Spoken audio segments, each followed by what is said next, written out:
On this episode of the Mompreneur Show, I'm talking with Tiffany King. She's a wife of 29 years and a mother of 4 children. She started Eat at Home in 2008 and gradually built it into a business that provides full-time income on part-time hours. Today we'll talk about how she did that, as well as how to meal plan to get dinner on the table every night. I know that's a big pain point for a lot of us. I'm your host, Vicky, and this is the show that helps you win in business without losing at home. But before we get into the show, I would like to thank 2 wonderful companies for helping make this show possible. One of them is Made On. It's a natural brand of skincare, chapstick, and hard lotion run by a husband and wife team, and they make natural skincare that has as little as 3 ingredients. It helps people with cracked and dry skin as well as eczema. Head on over to hardlotion.com and enter the code VICKY to get $5 off your purchase. And a lot of these items are very, very affordable, and so $5 will get you far in their shop. So make sure you go ahead and do that. hardlotion.com, code Vicky. And Audible. It's an incredible company that hosts hundreds of thousands of audiobooks that you can listen to in the car, on the go, or while painting, in my case. Yes, I'm still painting the house that we moved into 3 months ago. Get a free book and a free 30-day trial by signing up at audible.com/Vicky. Thank you again so much for being here. Let's get into the show.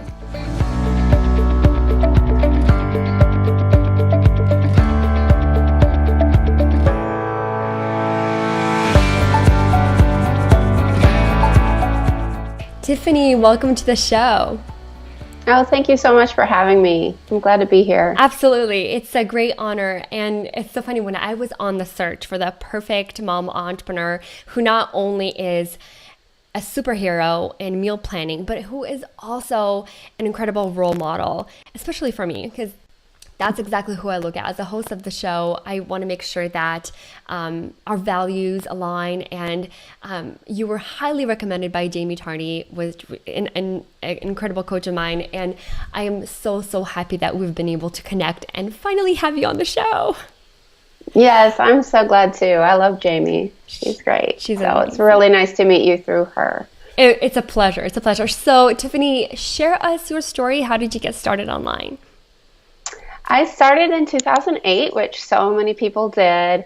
And I had a small blog that I started in 2006 that was for poetry and writing and haikus and just basically playing. And I knew there was no way I could grow that. Some people could, but not me. So I really wanted to find a topic that I would be able to blog about that I had some expertise in. And when I looked around, dinner was the thing that I do best. So that's what I chose. And I started on Blogger. And 6 months later, I moved to my own self-hosted WordPress site and just kind of went from there. Went about building an audience and growing that. And when I started, I knew I wanted to grow it. So I was fairly intentional. I was intentional as I knew how to be at the time. Mm-hmm. But I had no idea what was possible and where I would be now. So, and that's been part of the fun too, to watch it grow and to try different things. Oh my gosh. Okay. That's amazing. Okay. So I thank you so much for making such a cute little nutshell. I'm going to go back and pick at the story so we can get more details out of it. But you mentioned that you were doing other stuff online before starting Eat at Home. And it's so interesting, like you actually, like, because a lot of bloggers did not realize that, certain topics don't do very well in as far as monetization, as far as making money. How did you make that shift? Like, what made you shift into this area and realize that, okay, what I'm doing right now is going to make me money?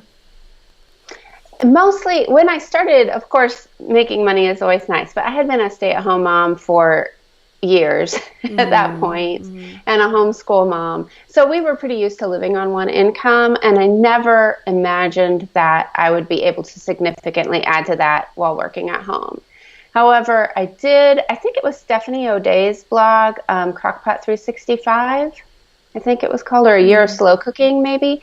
Her site kind of caught my eye, and I was reading other food blogs as well because that's a topic I'm interested in.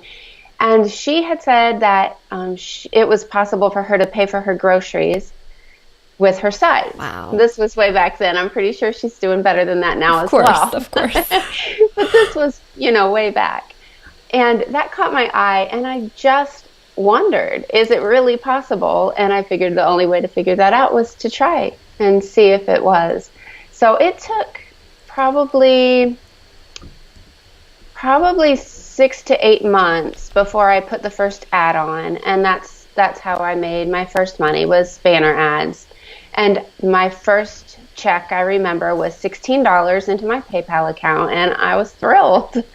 You see that and you think, well, I can't really do a whole lot with $16, but it's $16 more than I had, and I earned it doing something I really enjoyed. Because unlike everything else in your life when you're a mom, you put a blog post up and it stays there and it looks good. And even though I look back and say, oh, that's not very good, at the time it was the best I could do and it looked good to me. And people were sharing it and they liked it. And so, that's amazing. Okay, so I was all in then, I guess. I love that. Yeah, because it really boosts you when you have that income. When you see that income, it's like, wow, it's really happening. This is not just a dream of mine, or it's not just like something that people talk about. So what are some of your other monetization models in the beginning? I know you started, so you mentioned you started with banner ads. Did you do AdSense? And can you tell us the process of how to get those in case our moms are interested in setting up banner ads on their websites? I will do my best. I think things may have changed a little bit, and I know I have changed how I do it. I have never been with AdSense because for some reason my email is connected to somebody else named Tammy. I don't know. And who do you contact at Google to tell them that that's not you? So they deny me. It's weird. It's weird. So I've never actually been with AdSense. I think I'm the only blogger out there who hasn't. But I've made it work anyway. And, sometimes not everything that you hear about is going to work for you for whatever reason, but you just keep going. So I started out with Food Buzz, I think it's called. I don't even know if they're a thing anymore. I think that got rolled into Federated Media. Okay. And at the time, it was really easy. I saw those ads on lots of different bloggers' websites, and so I just applied to them and was accepted, and it was really easy, and they paid really well for a while at that time. Now I use AdThrive to manage those ads, and they just do their thing, and I don't really worry about it. It's very hands-off. Very hands-off. And even if you're doing I think if you're doing AdSense and you're trying to optimize yourself, that would be different. I've never done that. So I guess that's a blessing that I've never really had to bother with that. Okay, so fast forward to now. How are you monetizing your blog right now? Now, I still do have banner ads, but that's becoming less and less a percentage of the income. I also do sponsored posts, which I started several years in. And of course, as my audience has grown and my social media reach has grown, the rates for that have also grown. So that's good. I don't do a whole lot of that, though. The main way I'm monetizing now is through my own products, which is weekly meal plans. And that's a membership site for people. They can join either monthly and pay monthly recurring, or quarterly, or join annually. And then I have a couple of other products as well. So that's the part I'm really trying to grow. No, that's really, really great. I feel like monetizing on your own with your own products is like the best bet because you get a way better return on your investment that way. Yes, you're in a lot more control. I'm not in control of what happens to banner ads. Sometimes your traffic doesn't cooperate and it'll drop, and then of course that affects your earnings on the banner ads, but with your own products you have a lot more control. For sure. Wow, very interesting. Okay, so let's go back a little bit and talk about how did you how did you gradually grow your income by continuing to work part-time, taking care of your family, putting your family number one, and making your blog bring you a full-time income that some people only dream about? It did take years. So I started in 2008, in October, towards the end of that year. And in 2010, my oldest daughter graduated from high school.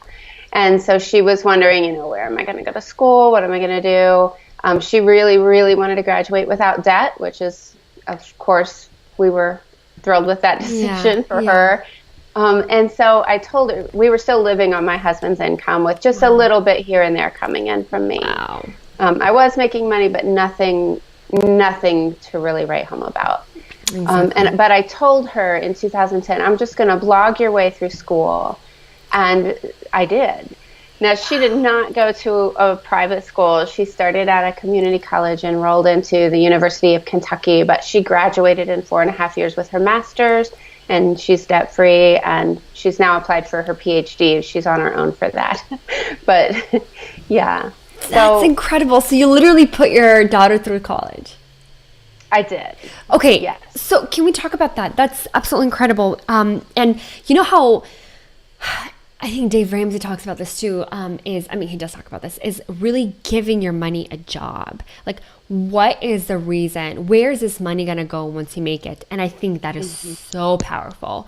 And I feel like for you, when you tied it into your daughter's college fund, I feel like it just made you more motivated to do that, right? Like what kind of impact did it have in your family? I mean, your husband was probably like, "Whoa, I didn't know this could happen." Yeah, there was he's been funny because he's a financial guy, and of course his income has been our main income, and still is the mainest income. Is that a word? But yeah, at some point he took notice and said, "Oh, we need to get a bank account for you," because I was maybe a year in before he kept saying, no, it's not enough. Wow. And finally he's like, oh, okay, it's enough. We need to do this. And yeah, and so then when we were able to pay for her school, of course, that was huge.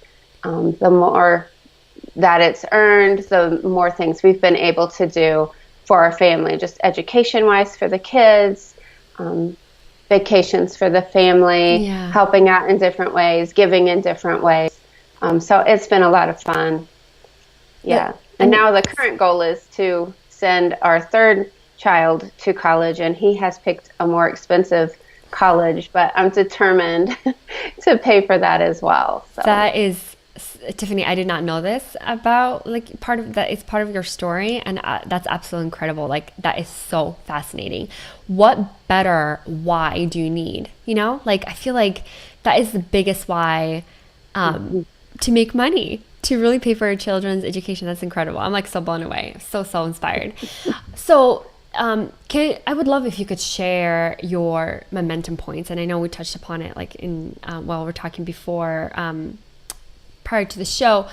Is that like, how do you create momentum to keep going, to take it really to the next level, take advantage of the growth? Because I feel like a lot of times when we start our businesses, it has happened to me multiple times. Like you grow, and then you hit a plateau. Like how do you avoid that? And how did you keep on going and growing? I'm not sure that you can avoid that. Yeah. Unfortunately, I wish that you could. I wish you could keep that steep upward growth that happens sometimes because it's a lot more fun than the plateaus or the dips that sometimes happen. But I'm just coming out of a plateau like that, out of a year of struggle with technology and different systems and a lot of expenses and a dip in traffic, and it can feel like you're not making any progress at all. And it's frustrating. And I think you're in those times you're really ripe to look around at what everybody else is doing and see their successes and either get jealous over it. Exactly. And want what you see that they have, or just get really frustrated and down on yourself that wondering if it's ever going to happen. But it's happened several times. You know, of course, as the growth gets bigger, the plateaus sometimes get longer or have a little bit longer of a dip. But in my experience over the last 8 years, if you just keep going, you will get to that next growth phase. As long as you are moving things forward and you're focused on what's coming and put your head down and do your work and stop looking around and comparing yourself to everyone else, the growth does come again. So that's how I got through this last one, is to just be determined that there is a way to get through this. And if I keep doing the things that help businesses grow, then my business will also grow.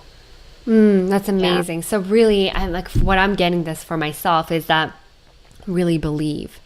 If you're stuck in the plateau, just really, really believe. And ladies, I'd love to hear any insights or questions from you from the comments below. It's like, how do you feel about this topic, about the comparison trap?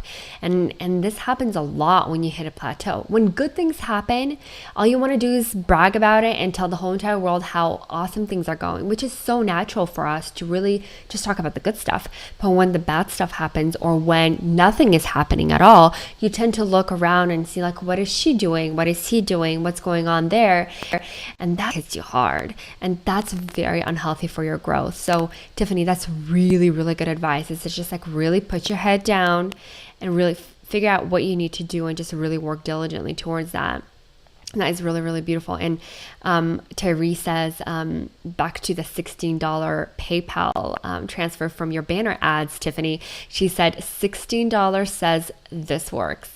Exactly. And I mean, so many people started with literally 17 cents in their bank account as a transfer. And they're like, oh my gosh, that's actual money. Because if there's 17 cents, there's more. And in your case, if there's 16, there's definitely more. Hey, Lucy, thank you so much for joining us, hon. So that is so powerful, Tiffany. And I really appreciate you for sharing that, because it's a huge problem right now. I mean, it's a huge problem that a lot of us deal with. So, let's move into talking about meal planning. I struggle with that so much, and a lot more than I'd like to admit. And even though for years, I've tried plans, I mean, writing down, shopping once a week, all that jazz. It's really, really hard for me. I feel like for my personality, like I'm all over the place. I like things spontaneous. Really like last minute fun surprise type of gal, and it's been really, really hard. And so what are some of the strategies into being diligent in meal planning and actually following through your plan and making it happen, making dinner every day on the table? Yeah, one of my strategies is to, when I get that meal plan, whether I've made it myself or, well, these days I print off my own product and use that because it works for me. Yes. But I post that on the refrigerator, whether we're testing recipes or whatever it is that we're going to have. Those are the ingredients I know I have in my kitchen to make. Those are the meals I have available. Okay. And then I don't second guess it. I've learned that even if it doesn't sound good right then, and a lot of times it doesn't, you look at the list and think, I'm not in the mood for, fish or whatever it is that we've got on the plan. Yeah. If I just go ahead and make it, number one, isn't as hard to make as I would talk myself into. Exactly. And I don't think I have ever sat down to a meal that I've finished making and said, this just doesn't sound good when it's on the plate. By the time you get it to the table, it sounds good because it's dinner and you're hungry and you've made it and it's sitting there in front of you. So I think that when we say to ourselves, oh, this just doesn't sound good, I'm not in the mood for this, it's kind of that part of our brain trying to talk us out of doing what we know we're supposed to do. Yeah. So if we can become aware of that, it helps, and just go ahead and follow through. And the same thing when you think it's going to take a long time to make dinner, if you go out and time yourself in the kitchen, if you're using a good recipe, you're not using some really elaborate thing, it's not going to take you nearly as long as you think it's going to take you. It can be done really quickly, usually way faster than going out to a restaurant would take. By the time you load everybody in the car and then you run through the drive-through and then you come home with it, and you could have had dinner already and be cleaning it up. Yeah. Oh my gosh, Tiffany, I love that so much. I'm all about perspective, and for some reason, like these comparisons, like really help my brain realize how easy it is and how convenient it is. Because I know, but it's such a good reminder. And you're right. Like even if you go for like a hearty meal at a restaurant, a sit-down restaurant, you're gonna wait in line around dinner time for at least like 20 minutes. And so even if not in line, at the table waiting for your food, and where you could have probably already prepared it at home. So I really love that perspective. And for me, what also works is I'd love to share with you and our audience is the money. Like at the end of our meal, I take out the receipt and I look at how much it costs, and I'm like, oh my gosh, I could have bought like 4 pieces of like New York steak, organic grass fed for this money. And we ate pasta. So I love that perspective, because cooking at home always beats going to a restaurant, because first of all, you know what you're putting in your food. And second of all is the time and the money aspect. So good. Ladies, I would love to hear what you think about meal planning, and like how do you struggle with that? Like what's your biggest struggle with meal planning, like not knowing what to cook, or not having the time, or because I mean there's always time for everything if it's a priority. So I'd love to hear. Olga said, love that point. Olga, I love that you love that perspective as well. For us to put 5 kids in the car is not easy. Olga, you're a super mom, so you're amazing, and you cook amazing food. So, and I know. So thank you so much for sharing that. And definitely, by the time you dress up your kids and get them in the car, you could already totally make a meal. So I really, really love that. And what works for me is like really creating just like a brain dump. And I know my friend Samantha helped me with that. It's like really just sitting down and brainstorming all your favorite recipes that you want to make and that really love and that your family enjoys. So Tiffany, what about like picky eaters? And I know this is a little bit off the topic, but my kids, I mean, they're still young, and whenever I introduce something new to them, even if it's not new, okay, if it's something that I rarely make that's really good and nutritious and yummy, they'll be like, oh, I don't like this, I don't like that. Like, how do you deal with it? I know a lot of it has to do with like family dynamics and like discipline and stuff, but like, do you have any tips for us as far as like really encouraging kids to eat new foods?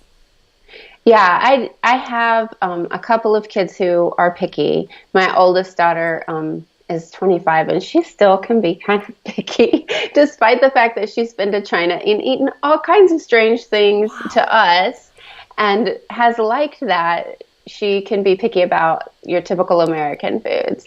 So I know what you're talking about. But when they were little, I would make food, and typically in a dinner, there's going to be something that they like, something that they're going to eat, and we would put a little of everything on their plates.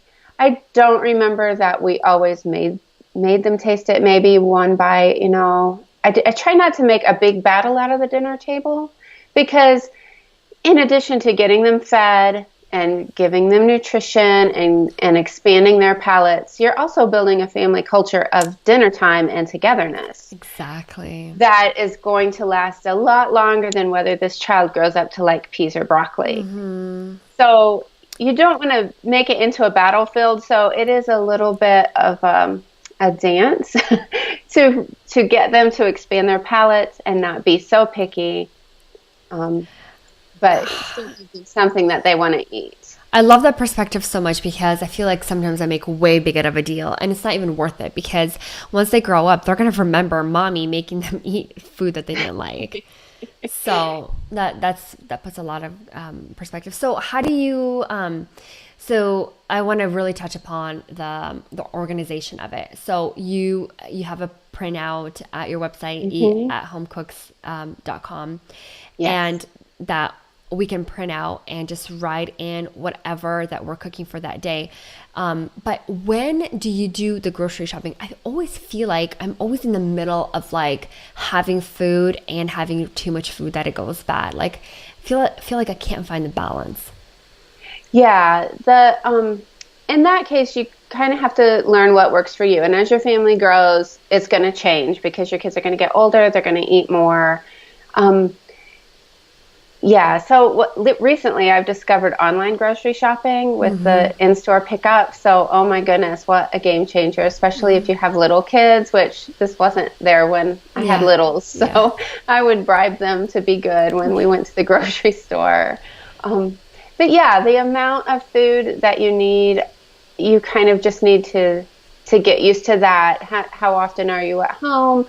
Are you going to eat those leftovers for lunch, or are you a family that just never gets around to your leftovers? Once you kind of get a feel for that, just be intentional when you're planning out that grocery list.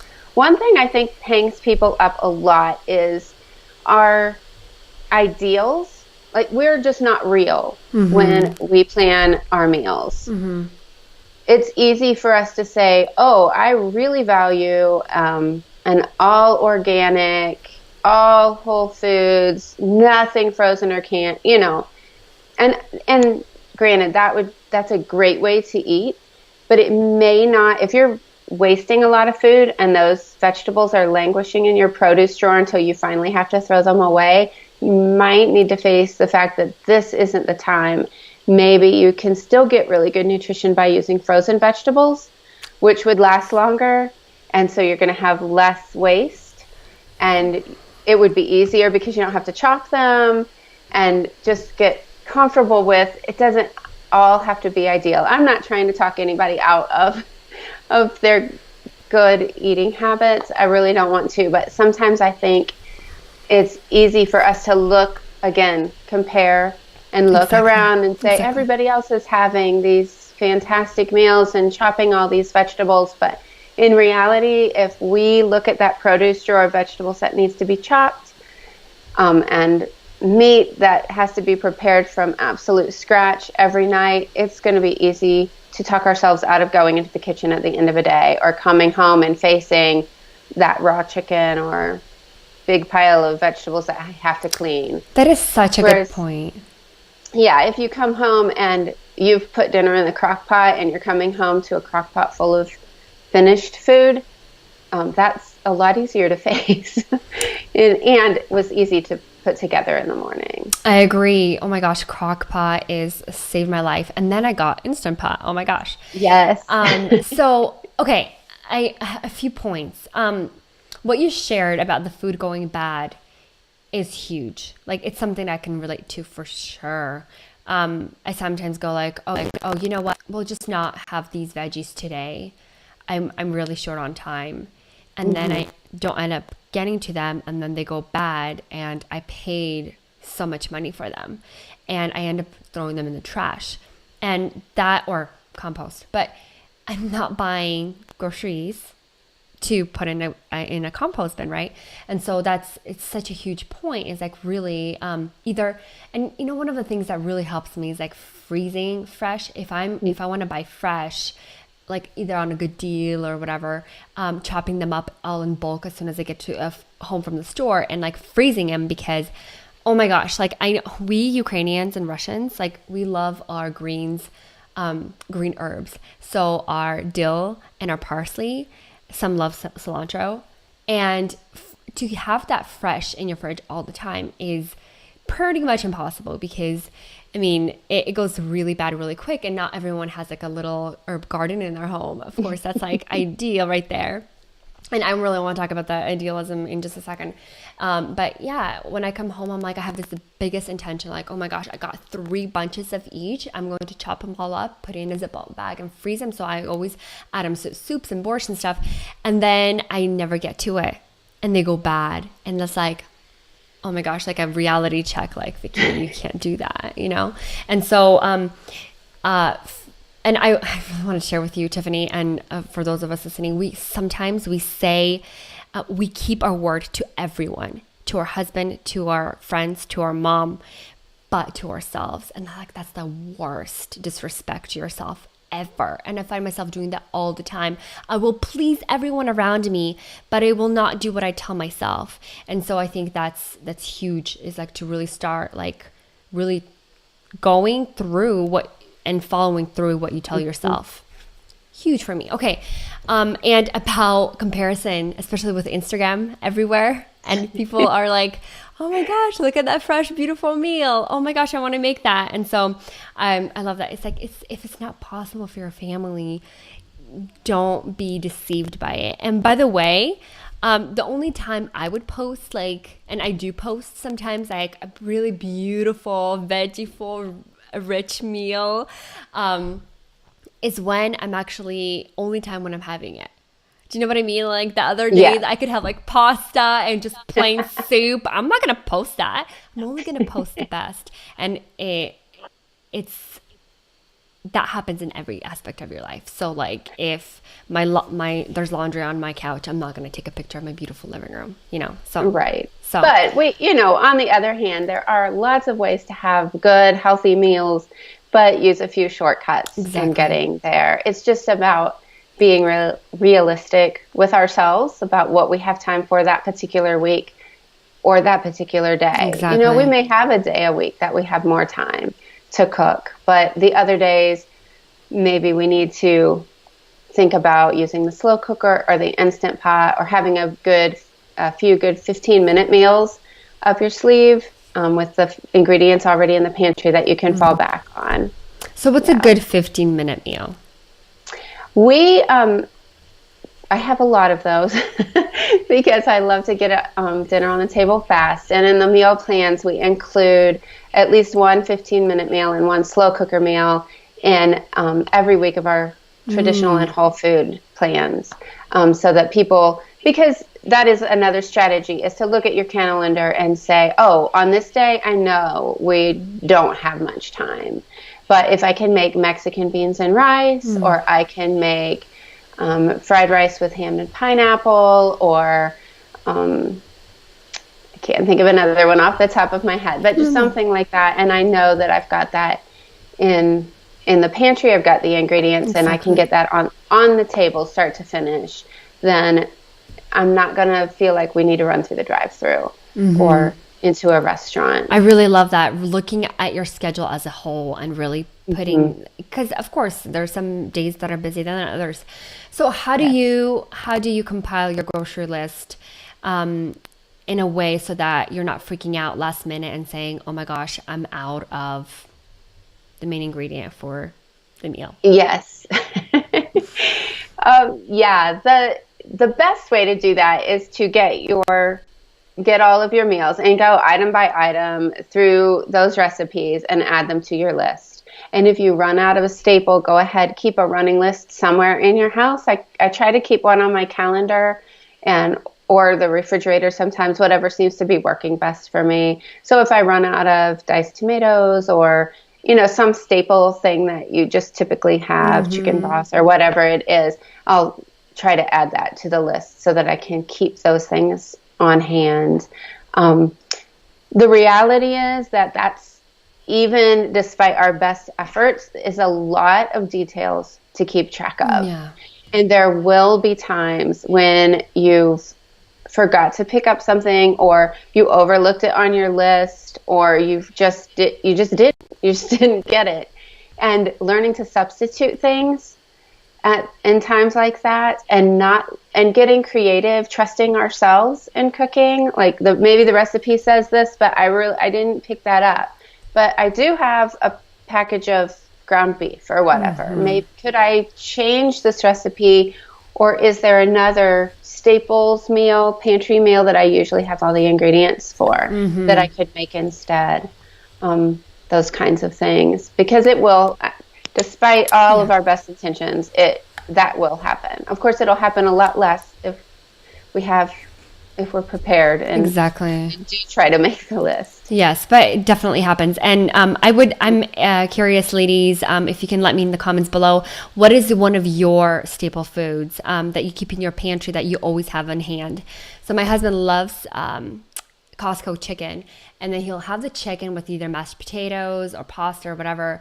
And then afterwards, there's like all these chicken breasts because we really like the dark meat. There's chicken breasts left over, and I usually make chicken Alfredo pasta. And for me, it's Alfredo sauce in my pantry all the time.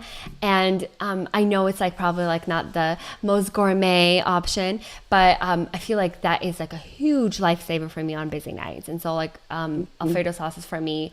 What is it for you? Let me know in the comments. I would absolutely love to hear. And Tiffany, oh my gosh, you have been so much valuable, but I know you touched upon like one thing I really want to ask you about in detail is the pickups. So I've never done the online shopping pickups, but I have done Amazon Prime now, which is not available in all cities. And I used to live in Portland just like 7 months ago, and it was like, I'm ordering my groceries, 2 hours there at my house. Like literally, wow. It was incredible. And like for my favorite store, it was amazing. Now I live almost in the middle of nowhere, and there's no such thing. Dream on, Vicky. You have to go to 5 different stores to get your ingredients. But like, I am really, really curious, like, is there specific stores that have this pickup, or is it Bay Area only? And how does it? The ones that I know about are Walmart. They have a lot, but it's not everywhere. I know in my parents' hometown, I don't think their Walmart has the store pickup. Okay. And Kroger is another one. I think that's an East Coaster in my region. I'm not sure where all the Kroger stores are. Yeah. I think I've heard, is there a store called H-E-B? Is that out west? I have no idea. I think maybe... I know there are other stores. I'm not sure where they are. But if you find one in your area, it is the best thing ever. And my favorite thing to do with that is to go ahead and fill out my grocery list a couple of days ahead, and then schedule the pickup, into the future a few days.